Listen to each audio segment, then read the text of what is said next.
Now, why does Satan want to obscure the cross? Let me just interject this. I personally, as I travel around most of the earth, and I minister to Christians of many different backgrounds, I think there are two main needs in the church. The first is to restore the centrality of the cross of Jesus to its rightful place, because that's the one thing that totally distinguishes Christianity from any other religion. There is nothing like it in any other religion. And when we displace the cross and its uniqueness, we just go back to living by a set of rules. Human psychology. See, psychology can tell you what's wrong, but it can't enable you to do what's right. That power comes only from one source, which is the cross. The other, and it's a related problem, is the church needs to give Jesus back his headship, because God made him head over all things to the church.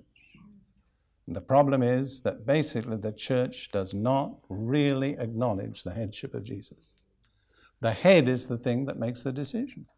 The body follows. In how many churches are the decisions really made by Jesus through the Holy Spirit? How many churches actually ever invite Jesus to make the decisions, let alone listen to what he has to say? What's the problem? What's the force at work? You tell me. Witchcraft, that's right. Now you see, I've given you a diagnosis. If you will use this diagnosis, it will totally change your attitude and your perspective on many of the things that concern you most closely. Because Satan likes to operate in the dark.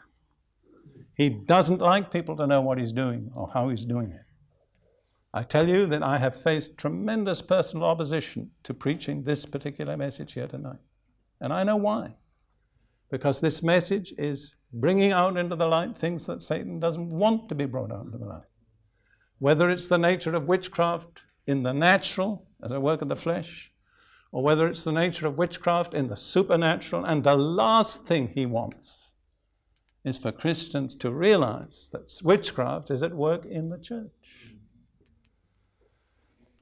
Why does Satan want to obscure the cross? Let me give you 3 reasons.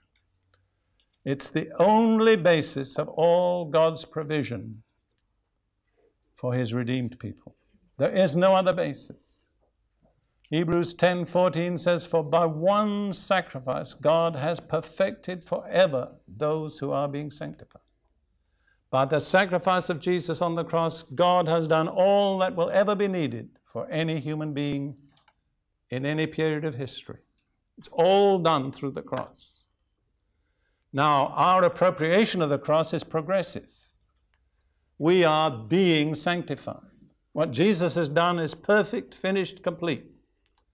But our appropriation is progressive. I don't believe there's a single person here, myself included, who has yet appropriated all that is available to us through the cross.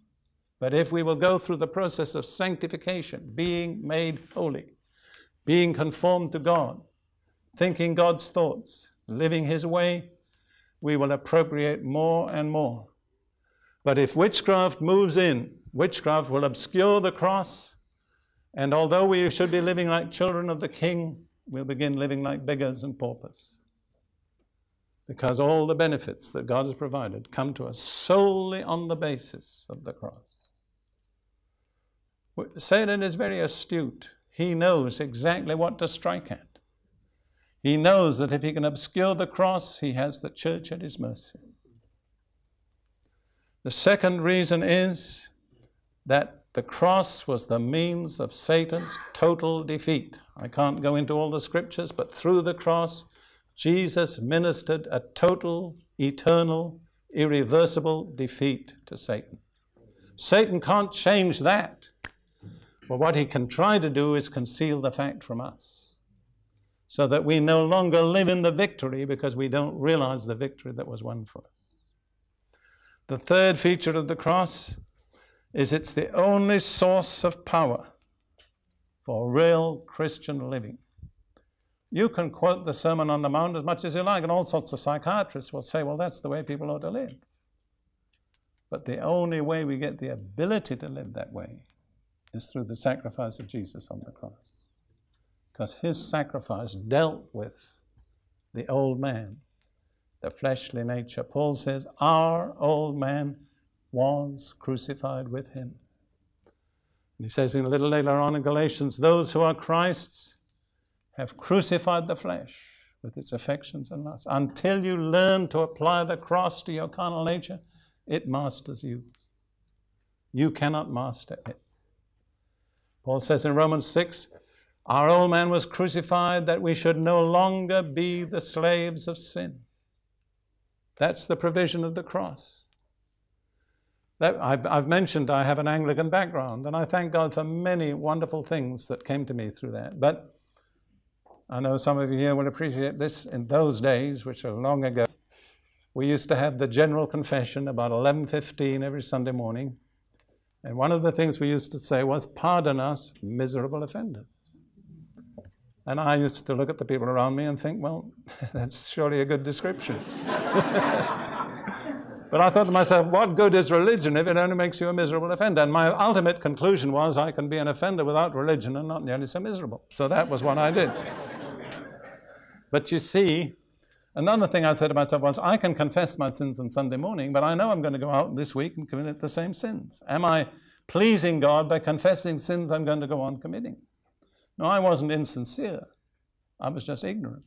I didn't know that there'd been a provision made to put that old rebel inside me to death. But it's made through the cross. Now, let me read what I've written here. Instead of the power that comes from the cross, witchcraft substitutes fleshly effort and legalistic means. You make 10 rules and people don't keep them, so you say we'll have 20 rules. And they keep still fewer, so you make 40 rules. But making rules doesn't make people righteous. Do you know that? Judaism today has 613 commandments. And one of my grandsons is part of a very ultra-religious Orthodox Jewish group, and they say we keep 32 of them. And I mean, they keep more than anybody else. The truth of the matter is we can have all the rules, but we don't keep them. Going back to rules is the effect of witchcraft in our lives. I personally believe that this has happened in almost every major section of the church. You can disagree with me. I think every major move of God in the church produced something that was significant, lively, powerful, but within a generation or two, they lost the vision of the cross, and they went into carnal effort and rules and organization and such things. Let me close by quoting Jeremiah 17. Cursed is the man who makes flesh his arm, who trusts in man, and whose heart departs from the Lord. See, that's the curse that witchcraft brings upon the church. We are no longer trusting in the supernatural grace and power of God. We're trusting in the best we can do with our own efforts.